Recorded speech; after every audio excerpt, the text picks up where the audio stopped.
বাংলায় একটা বাক্য আছে, সঙ্গদোষে সর্বনাশ। আমারও ঠিক তাই হয়েছে। আমার নাম হাসান, ছদ্মনাম। এখানে আমি সবই ছদ্মনাম ব্যবহার করছি। আমি আমার পরিবার ও নিজের একটু বর্ণনা দিয়ে নিই, যা পরে আপনারা সবাই বুঝতে পারবেন কেন আমি আমার পরিবার এবং আমার বর্ণনা দিয়েছিলাম। আমি খুব সাধারণ ঘরের একটি ছেলে। আমার বাবা একজন কাঠ মিস্ত্রি। আমরা দিন আনি দিন খাই। আমরা 3 ভাই বোন, আমার 2 বোন আর আমি। আমার বাবা আমাদের 3 ভাই বোনের লেখাপড়া করাতে গিয়ে হিমশিম খেত। পরিবারে আমি হচ্ছি বড় ছেলে। আমার সবেমাত্র এসএসসি এক্সাম দেয়া হয়েছে, পলিটেকনিকে ভর্তি হয়েছি। আমি ভাবছিলাম একটু একটু করে আমার স্বপ্ন পূরণ হচ্ছে। এখন আমি কিছু টিউশনি করব এবং আমি আমার বাবার পাশে দাঁড়াবো। কিছুটা হলেও বাবার উপকার হবে। সাল 2021। আমার বাড়ি থেকে আমার কলেজটি মোটামুটি ভালোই দূরে ছিল। আমার গ্রাম থেকে আমি আর আমার এক ফ্রেন্ড সজীব শুধু ওই কলেজে পড়তাম, আর অন্যরা সবাই অন্য কলেজে চলে গিয়েছিল। কলেজটি আমার বাড়ি থেকে দূরে হওয়ার কারণে আমার বাবা আমাকে পুরনো একটি সাইকেল কিনে দেন, যাতে আমার যাতায়াতের কোনো সমস্যা না হয়। প্রতিদিন আমি সেই সাইকেল চালিয়ে যেতাম। একদিন আমি সাইকেল চালিয়ে কলেজ যাচ্ছিলাম, তখন দেখি আমার বন্ধু সজীব যাচ্ছে। আমি বললাম, কিরে সজীব, কোথায় যাচ্ছিস? কলেজে। ওঠ, সাইকেলে ওঠ, একসাথে যাই দুইজন। সজীব আর আমি সাইকেল চালিয়ে যাচ্ছিলাম। তখন সজীব বলল, হাসান, তুই আর আমি তো একই ক্লাসে পড়ি, একই সাবজেক্ট নিয়ে পড়ছি, আর আমরা একই গ্রামে থাকি। তাহলে একটা কাজ করলে হয় না? আমি বললাম, কি কাজ? সজীব বলল, কাল থেকে তুই আর আমি একসঙ্গে সাইকেলে করে কলেজে যাব। আমি বললাম, তাহলে তো ভালোই হয়। পড়াশোনা নিয়ে কথা বলা যাবে, আর দুজন গল্প করতে করতে যাওয়া আসা করা যাবে। সজীব বলল, এভাবেই কেটে গেল বেশ কিছুদিন। একদিন সজীব আমাকে বলল, হাসান, তোকে একটা গুরুত্বপূর্ণ কথা বলতে চাই। আমি বললাম, বল, কোনো সমস্যা হয়েছে? না। তাহলে কি হয়েছে? হাসান, আমি না রিয়াকে অনেক পছন্দ করি। আমি বললাম, রিয়া? কোন রিয়া? ওই যে ওই যে আরিফ ভাইয়ের বোন রিয়া। আমি মাথা নিচু করে বললাম, হ্যাঁ, বুঝতে পেরেছি। আমি সজীবকে অনেক বোঝানোর চেষ্টা করেছি, কিন্তু আমি পারিনি। সজীব আমার কোনো কথাই শোনেনি। এখানে আরো একটা কথা বলে নেওয়া ভালো, রিয়াদের পরিবার খুব একটা ভালো পরিবার ছিল না। রিয়াদের পরিবারকে আমার থেকে ভালো আর কে জানবে, কারণ রিয়া ছিল আমার খুব নিকট আত্মীয়। না, এটা না হয় থাক। আমি সজীবকে এইটাও বললাম, দেখ সজীব, রিয়ার তো বয়ফ্রেন্ড আছে, আর এটা তুইও জানিস। সজীব আমার কোনো কথার দাম দিল না। যাই হোক, অনেক বোঝানোর পরেও সজীবে বুঝল না। তখন আমি বললাম, তোর মন যা চায় তাই কর। এইভাবেই কেটে গেল প্রায় 1 মাস। ঘটনার মূল শুরু এখান থেকেই। সাল 2022-এর শুরুর দিক, কনকনে শীত। সেদিন ক্লাস ও কোচিং শেষ করে আমি আর সজীব বাড়ির দিকে ফিরছি। তখন মাগরিবের আজান পূর্বে পড়বে ভাব। সাদা কুয়াশায় ঢাকা সারা গ্রাম। আমি আর সজীব শুধু সাইকেল চালিয়ে যাচ্ছি। এতটুকু কুয়াশা আর শীত ছিল যে রাস্তায় আমি আর সজীব ছাড়া কাউকেই দেখতে পাইনি। আমরা আমাদের বাড়ির খুব কাছাকাছি চলে এসেছিলাম। তখনই সজীব আমাকে বলল, হাসান, সাইকেল থামা। আমি সাইকেল থেকে নেমে বললাম, কি হয়েছে? আরেকটি কথা, আমরা যে জায়গায় দাঁড়িয়েছিলাম সেই জায়গার একটু বর্ণনাতেই। এই জায়গার নাম 3 রাস্তার মোড়। 3টি রাস্তা 3 দিক থেকে চলে এসে এই জায়গায় মিশে গিয়েছে। একটা গেছে আমাদের গ্রামের দিকে, আর একটা গেছে আমাদের শহরের দিকে, আর একটা গিয়েছে চাষের জমি এবং অনেক দূরে আরেকটি গ্রামের দিকে। গ্রামের নাম বিলপাড়া গ্রাম। যাই হোক, সজীব আমাকে বলল, সাইকেল যতই চাষের জমির দিকে যাচ্ছে ততই মনে হচ্ছে আমরা অন্য কোনো জগতে প্রবেশ করছি। চারপাশে শিয়ালের ডাক, ঝিঝি পোকার ডাক। যাই হোক, সজীব আমাকে বলল, সাইকেলটা তুই আমাকে দে, তুই পেছনে বস আজ। আমি কিছু না বলে পেছনে বসলাম। সাইকেল নিয়ে সজীব আমাকে নিয়ে ছুটে চলল সেই চাষের জমির দিকে। আঁকা বাঁকা মাটির রাস্তা দিয়ে সাইকেল যতই চাষের জমির দিকে যাচ্ছে ততই মনে হচ্ছে আমরা অন্য কোনো একটা জগতে প্রবেশ করছি। চারপাশে শিয়ালের ডাক, ঝিঝি পোকার ডাক, আর কনকনে শীতের মধ্যে যেন অন্য একটি জগতের দিকে এগিয়ে যাচ্ছিলাম আমরা। আমি বুঝতে পারছিলাম না সজীব আমাকে কোথায় নিয়ে যাচ্ছে। অনেকক্ষণ সাইকেল চালানোর পর আমরা একটি গ্রামে প্রবেশ করলাম। আমি সজীবকে জিজ্ঞেস করলাম, কিরে, কোথায় আসলাম? সজীব আমাকে বলল, বিলপাড়া গ্রামে এসেছি। বিলপাড়া গ্রামে তোর কি কাজ? দেখতেই পাবি। সজীব সাইকেল নিয়ে একটা বাড়ির সামনে গিয়ে দাঁড়ালো। সজীব আমাকে বলল, সাইকেল থেকে নাম, আমরা ওই বাড়িতে যাব। আমরা সাইকেল রেখে বাড়ির ভেতরে প্রবেশ করি। বাড়ির ভেতরটি দেখে আমার গা শিউরে উঠল। একে তো কুয়াশায় ঢাকা পুরো গ্রাম, তার মধ্যে কনকনে শীত, আর তার মাঝখান দিয়ে এক টুকরো চাঁদের আলো এসে পড়েছে জমিতে, যা এক ধরনের ভয়ঙ্কর পরিবেশ তৈরি করেছে। বাড়ির ভেতরটি ছিল এই রকম যে বাড়ির উঠোনে বিশাল একটা তেঁতুল গাছ আর 3টি ছোট বড় ঘর। চাঁদের আলো আর মোবাইলের আলোতে আমি যা দেখতে পাই তা হলো, তেঁতুল গাছটি দেখে আমি কিছুটা ভয় পেয়ে যাই, কারণ এই গাছটি আর 4টি গাছের মতো স্বাভাবিক নয়। তেঁতুল গাছটির গোড়ায় অনেক রকমের খাবার, গাছটিকে সাদা, কালো, লাল ইত্যাদি সুতা দিয়ে পেঁচিয়ে রাখা হয়েছে। অবাক করা বিষয় হলো, গাছটি দেখে আমার মনে হলো গাছটিকে প্রতিদিন পুজো করা হয়। যাই হোক, আমি আর সজীব বাড়ির ভেতরে প্রবেশ করে দেখি একটি ঘরে আলো জ্বলছে। আমি আর সজীব সেই ঘরের সামনে যাই এবং তখনই সজীব বলে ওঠে, কাদের কাকা আছেন ঘরে? তখনই একজন বৃদ্ধ মহিলা এসে বলে, কে তোমরা, কেন এসেছ? আমার বন্ধু সজীব বলল, কাকি, কাকাকে গিয়ে বলেন সজীব নামে একজন এসেছে, আমি কাকার সাথে মোবাইলে কথা বলে এসেছি। তখন বৃদ্ধ মহিলাটি বলল, তোমরা একটু অপেক্ষা করো। 2 মিনিট পর বৃদ্ধ মহিলাটি 2 গ্লাস পানি নিয়ে আসলো আমাদের কাছে আর বলল, নাও, এই 2 গ্লাস পানি খেয়ে নাও। আর একটা কথা, পানি খাবার সময় বিসমিল্লাহ বলা লাগবে না, আর বাম হাতে নিয়ে খেও। এই কথাটি শুনে আমার কিছুটা রাগ হলো। আমি পুরোপুরি ইমানদার নই, তাই বলে কিছু খাবার আগে বিসমিল্লাহ বলবো না এবং বাঁ হাত দিয়ে খাবো, এটা হয় নাকি? আমি সেই বৃদ্ধ মহিলার কথা না শুনে নিচে বসে বিসমিল্লাহ বলে ডান হাত দিয়ে পানিটি পান করি। আমার বন্ধু সজীব কিন্তু তা করেনি। আমি আমার গ্লাসটি যখন বৃদ্ধ মহিলাকে দিচ্ছিলাম, দেখি সেই মহিলাটি আমার দিকে তার চোখ বড় বড় করে তাকিয়ে আছে। বৃদ্ধ মহিলাটি আমাদের দুজনের দিকে লক্ষ্য করে বলল, তোমরা বাইরে দাও, আমি আসছি। এবার তিনি একটি বালতিতে করে পানি নিয়ে এসে আমাদের দুজনকে বললেন, এই পানি দিয়ে পা ধুয়ে বাম পা দিয়ে ঘরে প্রবেশ করো। এবারও আমি তার কথার কোনো দাম না দিয়ে পা ধুয়ে ডান পা দিয়ে ঘরে প্রবেশ করি। আমি কিছুটা অবাক হয়ে যাই, কারণ ঘরটিতে তেমন কোনো আসবাবপত্র ছিল না, শুধু একটি খাট ছাড়া। আরেকটা অবাক করা বিষয় হলো, পুরো ঘরটি লাল কাপড় দিয়ে মোড়ানো। যাই হোক, খাটের ওপর বসেছিলেন একজন বৃদ্ধ। আমি সেই বৃদ্ধ পুরুষটিকে দেখে সালাম দেই। জানি না আপনি বিশ্বাস করবেন কিনা, আমি সালাম দেওয়ার পর কেমন যেন একটা উত্তর দিল সেই বৃদ্ধ, যেটা আমি কখনোই শুনিনি। আমার কাছে খুব অদ্ভুত মনে হলো। যাই হোক, একটু পর সেই বৃদ্ধা মহিলাটি চেয়ার এনে আমাদেরকে বলল বসার জন্য। আমরা বসি।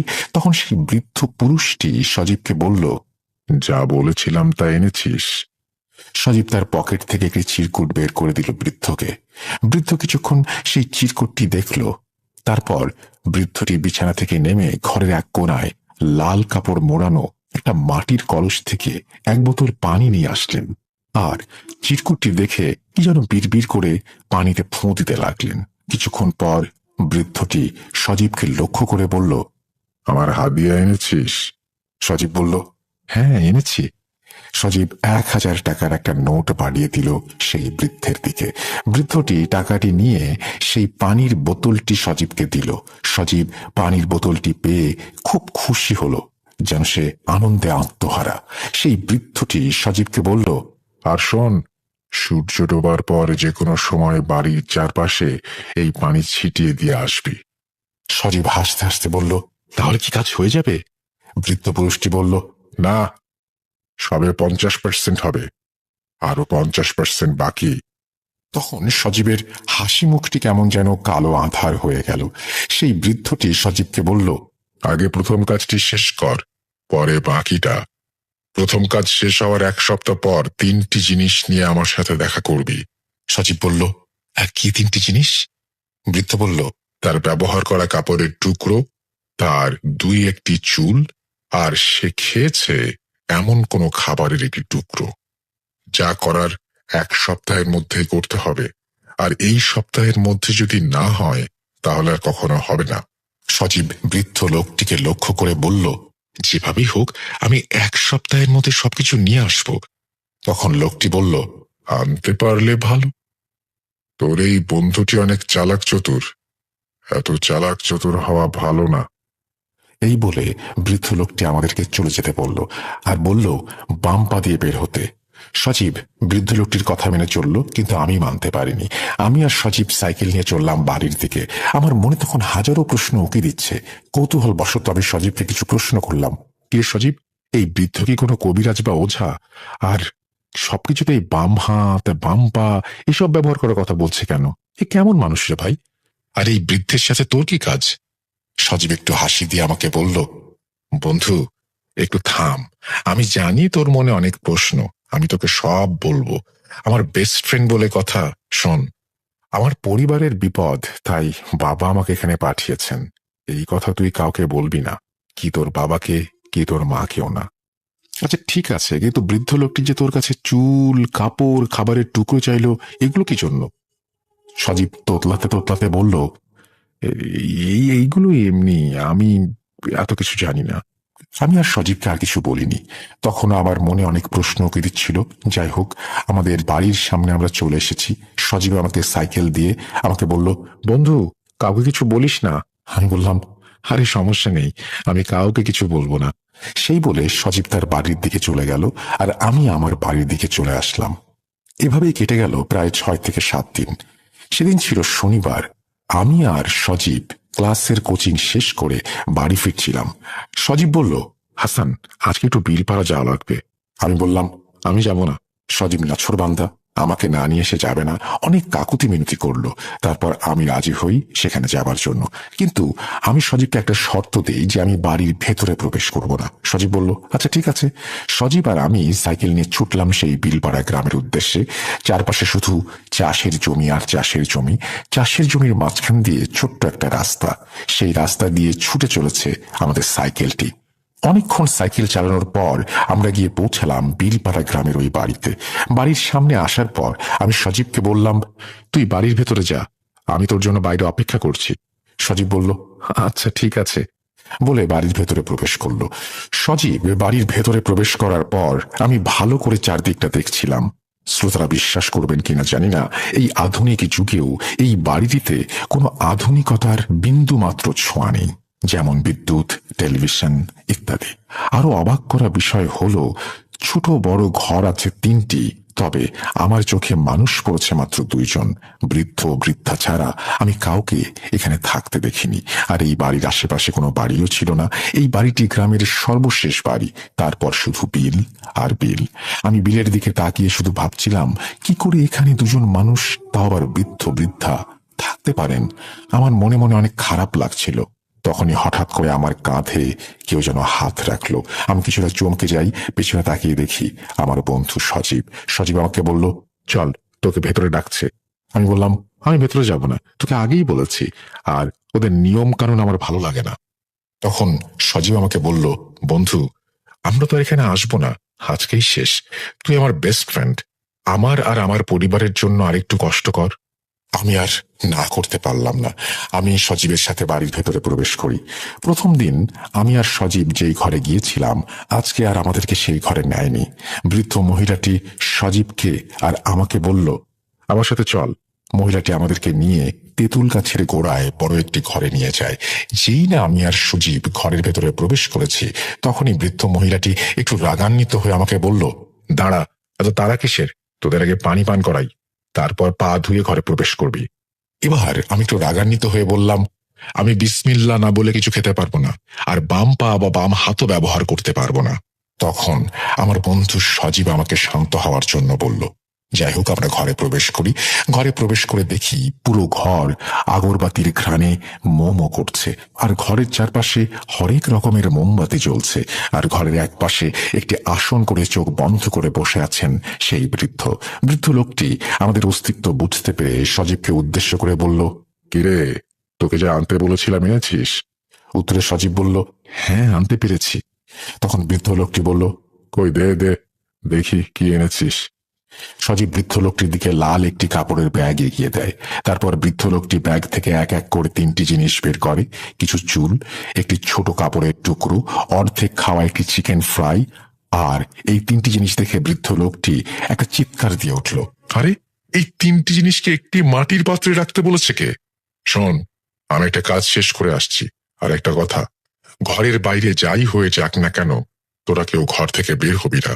এই বলে বৃদ্ধ মহিলাটি ও বৃদ্ধ পুরুষটি সজীবের দেয়া জিনিসগুলো নিয়ে বাইরে চলে যায় আর ঘরের দরজাটি ভালো করে বন্ধ করে দিয়ে যায়। ও, আরেকটি কথা বলতে ভুলে গিয়েছিলাম। বৃদ্ধ লোকটি সজীবকে বলেছে, আমি তোকে পানি পড়া দেওয়ার একদিন পর তুই পানি ছিটিয়ে দিয়েছিলি, তাই না? সজীব বলল, হ্যাঁ। তখন বৃদ্ধ লোকটি চিৎকার করে বলল, আমার প্রভু অজিরের কাছে আর কোনো কিছুই অসম্ভব না। অজিরের দয়ায় তোর একটি কাজ হয়েছে, আশা করছি এটাও হয়ে যাবে। যাই হোক, তারা দুইজন চলে যাওয়ার পর আমি সজীবকে জিজ্ঞাসা করলাম, কিরে সজীব, কি হচ্ছে এসব? আর কি সব কুফরি কথাবার্তা বলছে? সজীব আমার কথার কোনো উত্তর দিল না। আর তখনই হঠাৎ বাইরে তুমুল ঝড় বৃষ্টি শুরু হলো। আমি আর সজীব কিছুটা ভয় পেয়ে যাই। আমি সজীবকে বলতে লাগলাম, কিরে, এই শীতের দিনে আবার ঝড় শুরু হলো কিসের? তখন আমি দেখি সজীব ভয় পেয়ে ভীতুর মতো একটি চেয়ারে বসে আছে। আমি বাইরে কি হচ্ছে দেখার চেষ্টা করি, কিন্তু কিচ্ছু দেখতে পাইনি। বাইরে এতটাই ঝড় হচ্ছিল যে মনে হচ্ছে এক নিমিষেই সব শেষ করে দেবে। তখনই বাতাসের তীব্র গতিতে দরজাটি খুলে যায়, আর তারপর দেখি ঘরের বাইরে তেঁতুল গাছটি যেন এখনই ভেঙে পড়বে। আর সেই তেঁতুল গাছটির গোড়ায় বসে বৃদ্ধ পুরুষ ও মহিলাটি কোন একটি অবয়বকে পুজো করছে। আর তাদের পুজোকে লক্ষ্য করে বেশ কিছু কালো অবয়ব তাদের চারপাশে ঘোরাঘুরি করছে। এই দেখে আমি ভয়ে সজীবের কাছে যাই আর রাগান্বিত হয়ে বলি, তুই এই কোথায় নিয়ে আসলি আমাকে?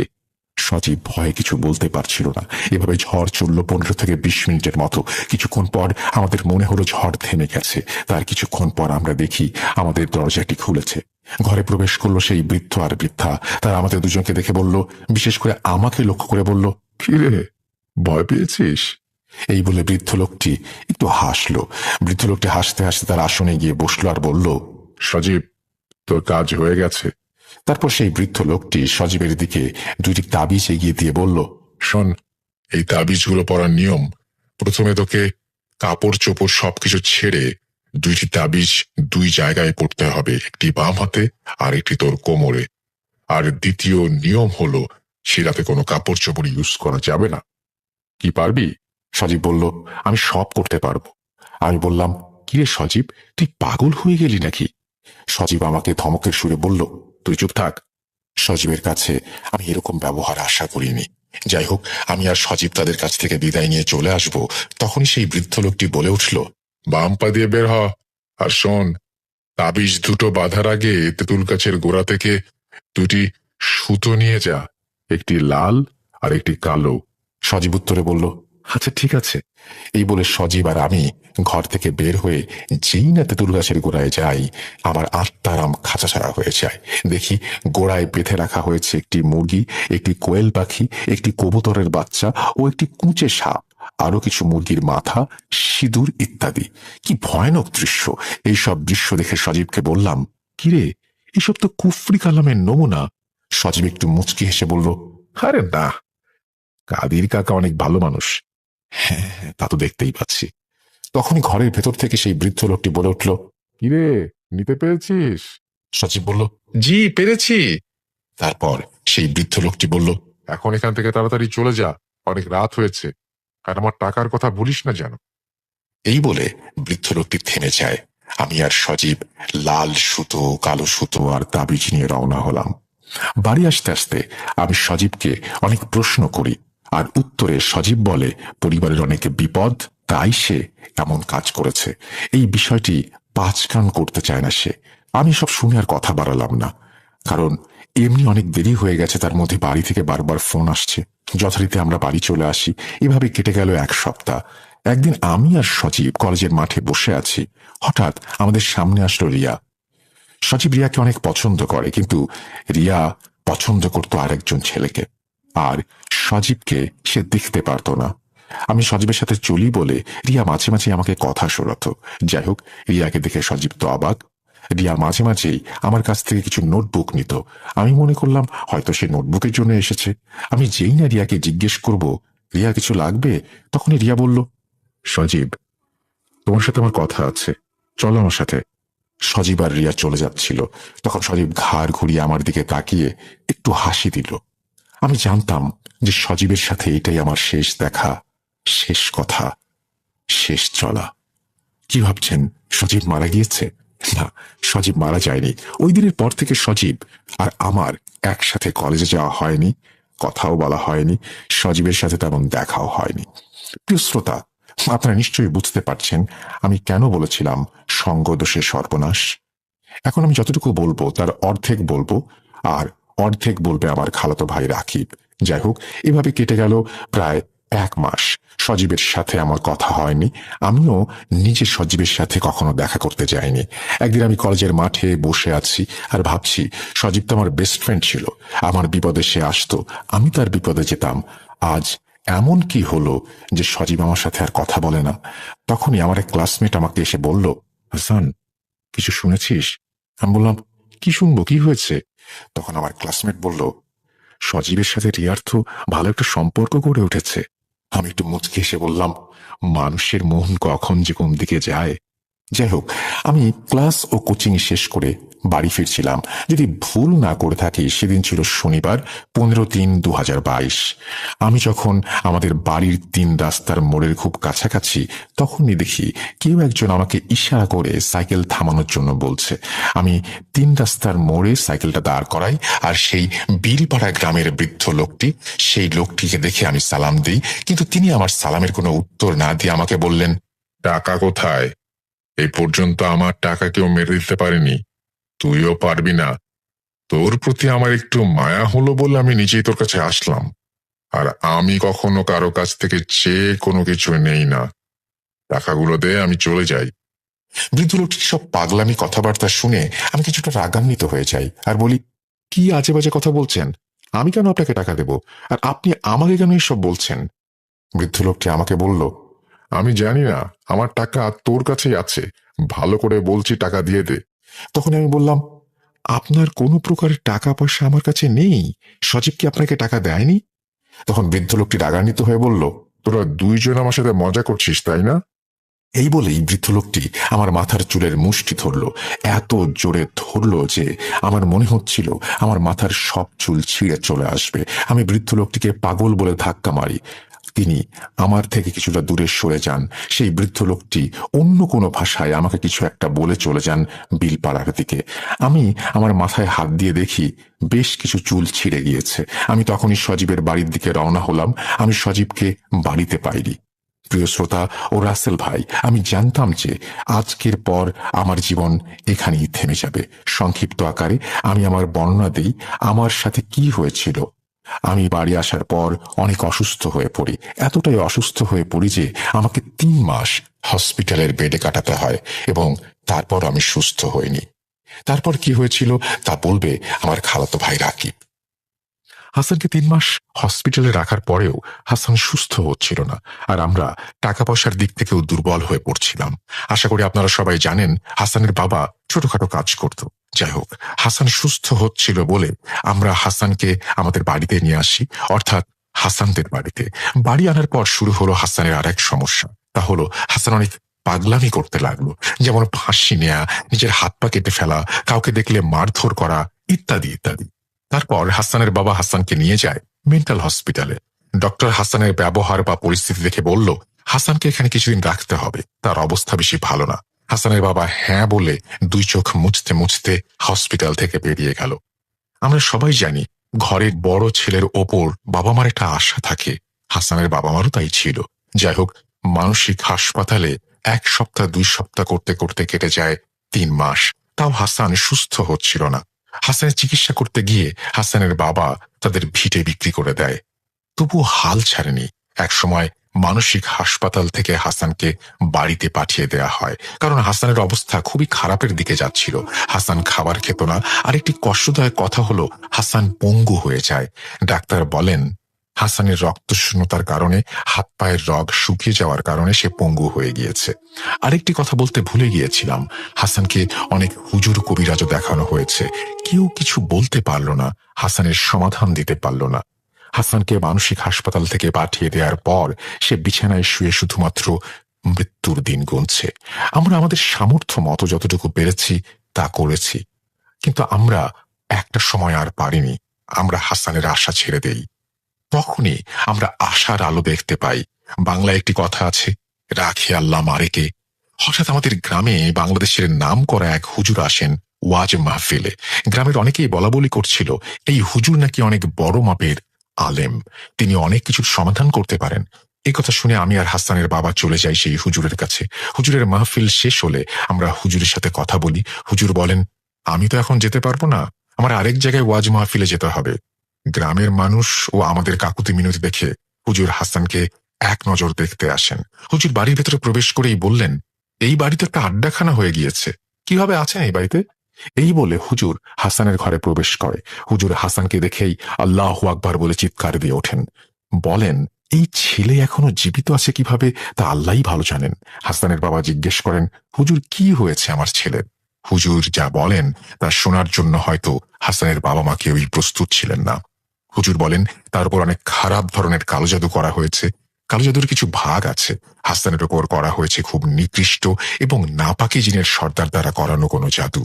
আমি এখানে ওর কোনো চিকিৎসা করতে পারবো না, হুজুর বলছেন।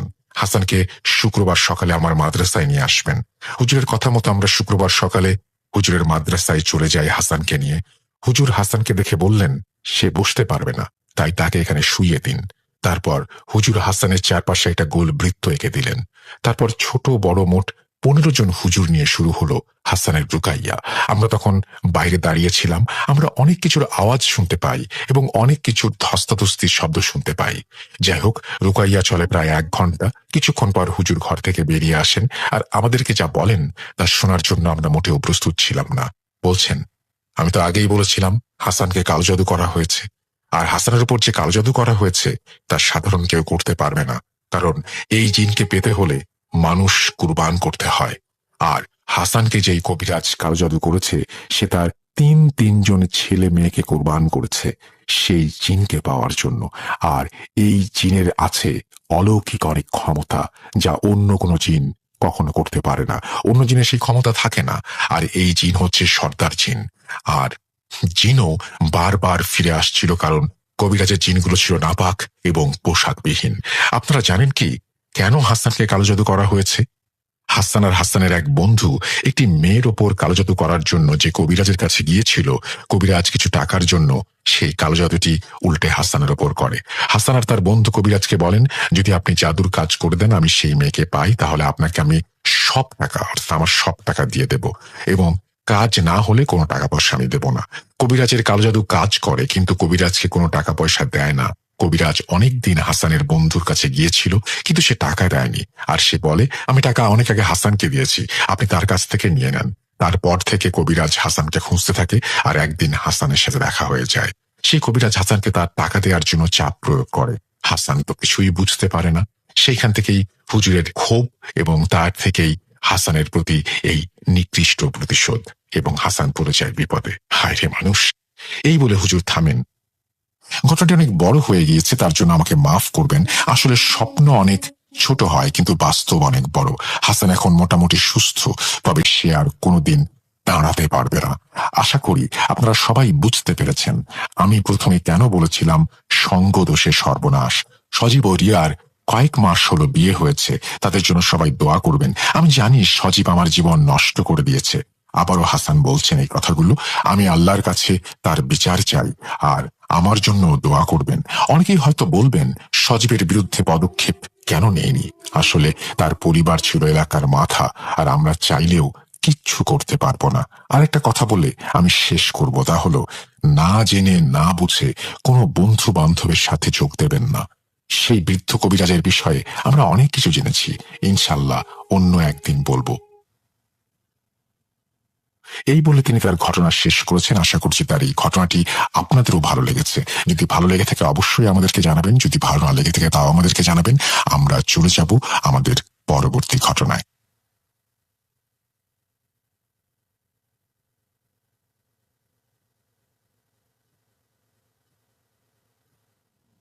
Spirit, be here with me. কে কে তুমি? Book.com. The fear returns with Russell. Welcome back. আপনাদের সবাইকে স্বাগত জানাচ্ছি আমি রাসেল। আশা করছি আপনারা সবাই ভালো আছেন এবং ভালোর দলে আছেন। যেভাবে লেখা আছে আমি সেভাবেই পড়ে শোনাচ্ছি। আসসালামু আলাইকুম রাসেল ভাই, আশা করি ভালো আছেন। অবশ্য আপনি ভালোর দলেই থাকেন। আমি ভালো আছি। আমার নাম আবিদ, বাসা গাইবান্ধা। আমি প্রায় কয়েক বছর ধরে আপনাকে শুনে আসছি, কখনো কোনো ঘটনা পাঠাতে পারেনি, যেহেতু আমার পক্ষে স্টুডিওতে গিয়ে ঘটনা বলা সম্ভব না, তাই এই ঘটনাটি আপনাকে লিখে পাঠাচ্ছি। আমি শুনেছিলাম আমার ইমরান মামার মুখ থেকে এই ঘটনাটি মূলত মামার সাথেই ঘটেছিল। দেরি না করে ঘটনায় চলে যাই। আমি ইমরান মামার মতো করেই বলছি। সময়টা ছিল 2013 সাল। তখন আমি অনার্স প্রথম বর্ষে। আমি ছিলাম পরিবারের সবচেয়ে ছোট ছেলে, তাই আদর আবদারও বেশি ছিল। তাই বন্ধু বান্ধবদের দেখা দেখি আমিও একটা মোবাইল ফোনের জন্য আবদার করতে থাকি আব্বার কাছে। আব্বা আমাকে একটা টাচ স্ক্রিন মোবাইল ফোন কিনে দেন 15,000 টাকা দিয়ে। নতুন ফোন কিনেই ফেসবুক অ্যাকাউন্ট খুলে ফেলি। আমাদের বাড়ি থেকে টাওয়ার একটু দূরে থাকায় খুব ভালো নেটওয়ার্ক পেতাম না, তাই মাঝে মাঝে আমরা বাসার বাইরে গিয়ে ফেসবুক ইউজ করতাম। তেমনি এক সন্ধ্যায় মাগরিবের নামাজের পর আমি বাড়ির বাইরে টঙে বসে ফেসবুক ইউজ করছিলাম আর গান শুনছিলাম। হঠাৎ করে আমি লক্ষ্য করলাম একজন বৃদ্ধ মহিলা পেছন দিক থেকে এসে আমার সামনে দাঁড়ালো এবং কিছুক্ষণ তাকিয়ে রইল এবং আমার দিকে একটা সময়ে বিশ্রীভাবে একটা হাসিও দিল। বৃদ্ধ মহিলাটি একটু খাটো, গায়ে ছিল একটা সাদা শাড়ি এবং তার মুখটা ছিল একদম রক্তশূন্য ফ্যাকাশে ধরনের। তাকে দেখে আমি ভীষণ রকমের ভয় পেয়ে যাই। কান থেকে হেডফোন খুলে মোবাইলে গানটা অফ করে সামনের দিকে তাকাতেই দেখি সামনে আর কেউ নেই। আশেপাশে তাকালেও আর কাউকে দেখতে পাই না। আমি খুব তাড়াহুড়া করে দৌড় দিয়ে বাড়ির ভেতরে চলে যাই। তারপর আম্মাকে ঘটনাটি খুলে বলি। আম্মা বেশ রাগান্বিত হন আমার ওপরে, বলেন সন্ধ্যার পর কেন আমি বাইরে গিয়েছিলাম ইত্যাদি ইত্যাদি। তারপর উনি দোয়া পড়ে আমাকে ফু দেন, আর তারপর আমার সাথে আর কোনো ঘটনা ঘটেনি। আমি সন্ধ্যার পর আর বাসার বাইরে যেতাম না। বলে রাখা ভালো, আমি খুব ভালো মাছ ধরতে পারতাম। বলতে গেলে এক প্রকার নেশা ছিল আমার। তাই মাঝে মাঝে বন্ধুদের নিয়ে গ্রামের বিলে বা বিভিন্ন জায়গায় রাতে মাছ ধরতে যেতাম। তেমনি একদিন আমি আর আমার বন্ধু নাসিরুদ্দিন মিলে ঠিক করি যে আজকে রাত্রে মাছ ধরতে যাব। সেদিন আমার গ্রামে ইসলামিক সভা ছিল। নাসিরুদ্দিন আমাকে বলল যে সভা শুনে একটু ঘুমিয়ে মাছ ধরতে যাবে, সে আমাকে এসে জাগিয়ে দেবে। তো যেইভাবে সেই কাজ। রাত 12টার দিকে সভা শুনে এসে ঘুমিয়ে পড়ি। আনুমানিক 2:30টার দিকে নাসিরুদ্দিন এসে আমাকে ডাক দেয় এবং আমি উঠে মাছ ধরতে যাই এবং পলাই নিয়ে যাই সঙ্গে করে। গ্রামের পাশেই বিলের দিকে রওনা হই আমরা। যথাসময় আমরা মাছ ধরতে শুরু করি। সেদিন প্রচুর মাছ পাচ্ছিলাম। যত এগুচ্ছি তত মাছের আনাগোনা যেন বাড়ছিল। দুই বন্ধু মিলে মাছ মারছি, কিন্তু নাসিরুদ্দিন খুব বেশি কেন জানি কথা বলছিল না। এমনিতেই সে অনেক বাচাল স্বভাবের এবং তার বিড়ির নেশাও অনেক, কিন্তু সেদিন সে একটা বিড়িও ধরায়নি। আমি টুকটাক সিগারেট খাচ্ছিলাম, তাই নাসিরুদ্দিনকে বলি যে, কিরে বিড়ি ধরা একটা, আর গান বল শুনি। সে বলল, ইচ্ছে করছে না, তুই মাছ ধরতে থাক। তার কিছুক্ষণ পর আমরা বিশ্রাম নেওয়ার জন্য বসি। আমার কাছে ম্যাচ থাকলেও বিড়ি ছিল না, তাই নাসিরুদ্দিনের কাছে একটা বিড়ি চাই। নাসিরুদ্দিন বলে যে, তোর কাছে কোনো বিড়ি নেই? আমি বেশ অবাক হয়ে যাই। নাসিরুদ্দিন মাছ ধরতে এসছে, তার কাছে কোনো বিড়ি নেই শুনে কষ্টই লাগলো। এদিকে নাসিরুদ্দিন বেশ তোড়জোড় শুরু করে দিয়েছে সামনের দিকে এগিয়ে যাওয়ার জন্য। আমি একটু বিরক্ত হয়েই ম্যাচের একটা কাঠিতে টোকা দিয়ে আগুন জ্বালিয়ে উঠে দাঁড়িয়েছি। এক মুহূর্তের জন্য আমি চমকে গেলাম নাসিরুদ্দিনের পায়ের দিকে লক্ষ্য করে। আমি দেখলাম নাসিরুদ্দিনের পা দুটো একেবারেই অস্বাভাবিক।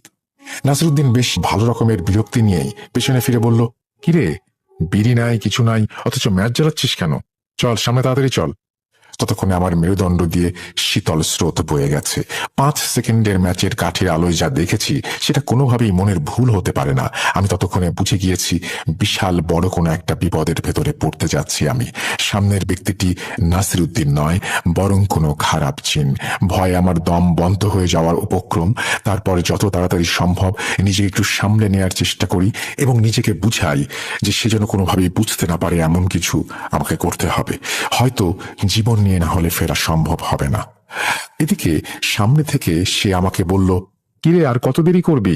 আমি তাকে বুঝতে না দিয়ে তার সাথে হাঁটা শুরু করলাম।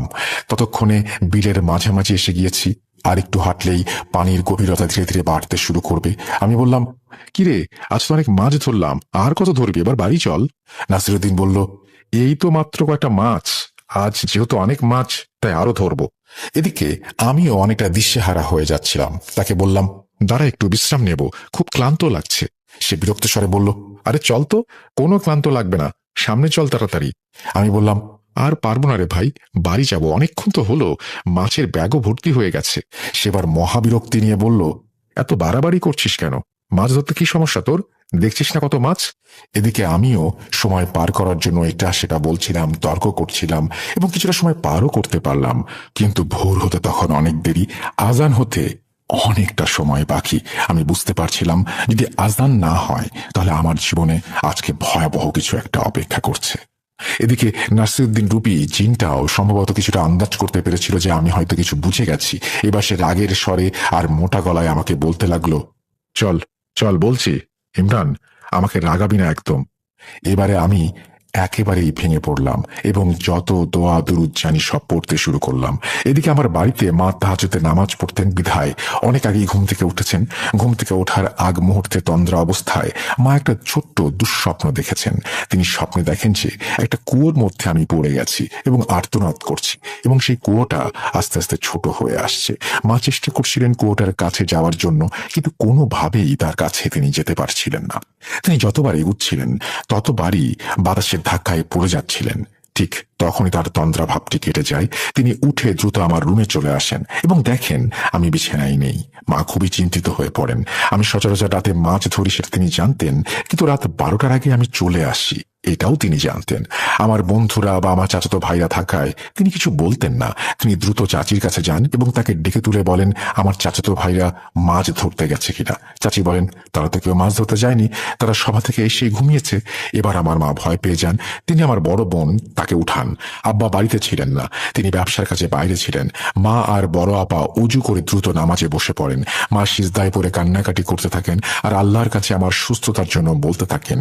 মায়ের মন তো হয়তো বিপদের আশঙ্কা টের পেয়েছিল, তাই মা, চাচা আরো কয়েকজন জেগে ওঠায় আমাকে খুঁজতে বের হন, এবং যেহেতু বেশিরভাগ সময় আমি বিলের দিকেই মাছ ধরতে যাই, লাইট নিয়ে তারা বিলের দিকেই রওনা দেন।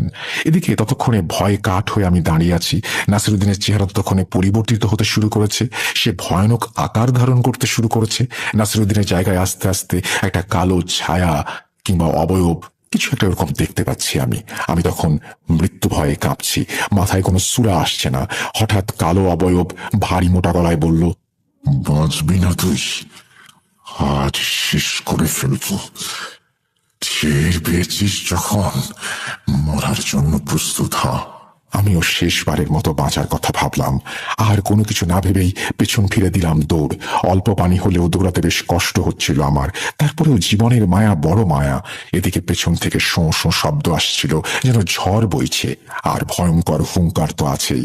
প্রায় 15 মিনিট দৌড়ানোর পর আমার পা আর চলে না, শরীর ক্লান্ত হয়ে আসছে।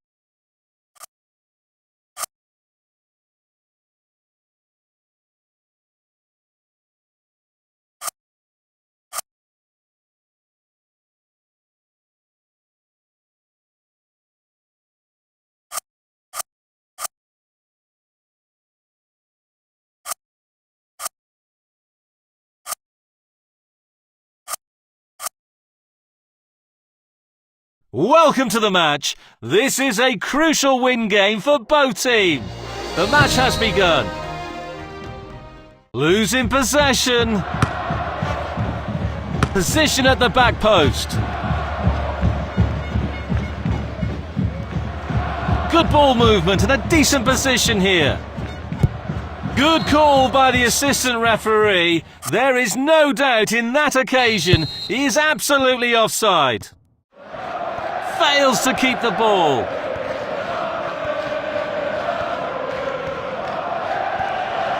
Seeking out a passing lane. Well, it might still work out for them. Restart from the goalkeeper. Through ball. Forward long pass.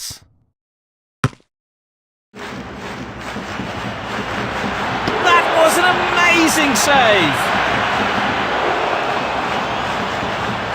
Opening phase of the game complete.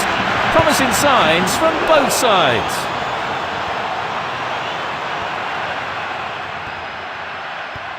Position at the back post. Knocks it towards to the front. A great save! Real class! The shot was outrageous!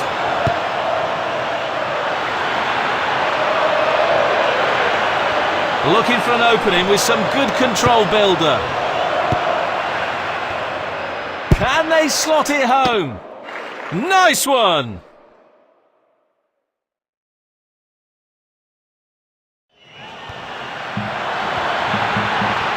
Fails to keep the ball. It's in! Plenty of power on that!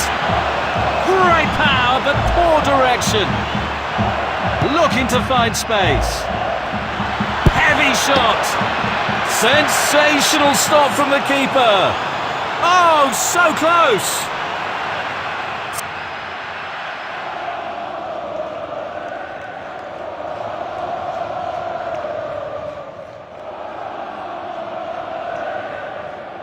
Firing from the corner.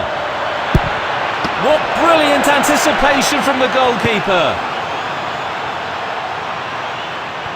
Poor decision making. Pressure forced the error. Beautiful footwork. Nice through ball. Threaded through.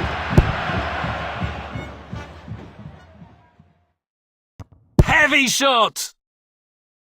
Not a real challenge for the keeper.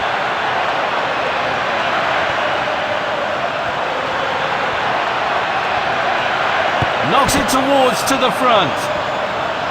Might be able to get in behind the defence.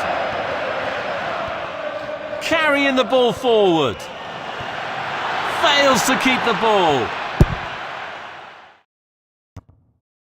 Losing possession. Both teams played well in the first half. The second half is going to be intense.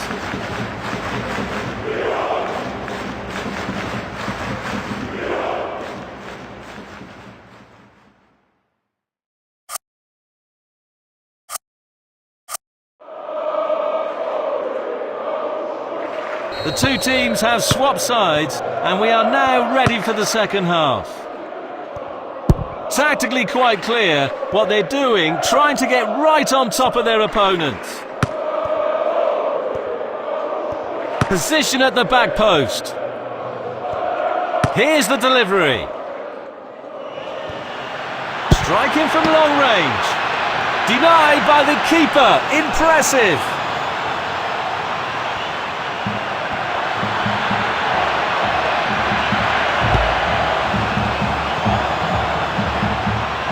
The ball forward. A through ball attempt.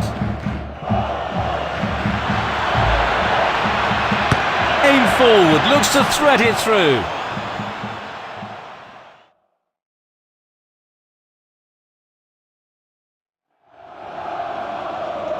Trying to find the target man. Nice long ball. Good play, one-on-one.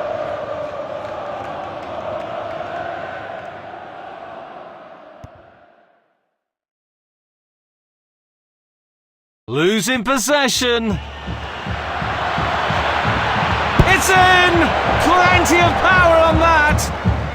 Goal kick.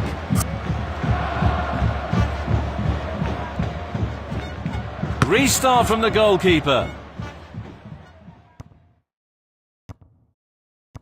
Good play, one-on-one. Losing possession. Losing possession. Fails to keep the ball. Losing possession. What a chance! Just the keeper to beat! Goal! There goes the ball. Pretty comfortable piece of defending. Oh, brilliant goalkeeping!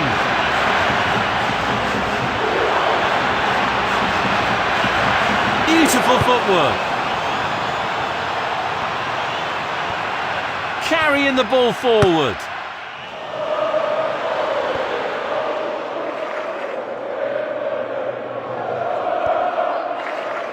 Glorious goal!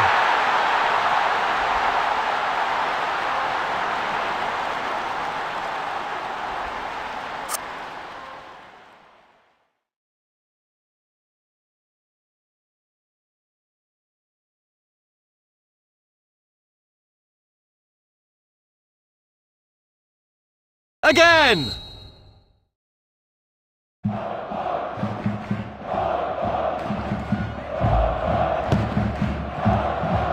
Clears it out of harm's way.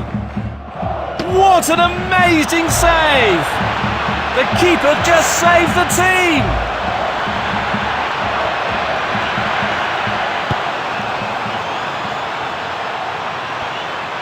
Fails to keep the ball.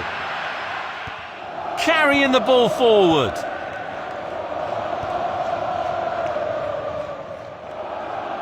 The referee says that is all for today.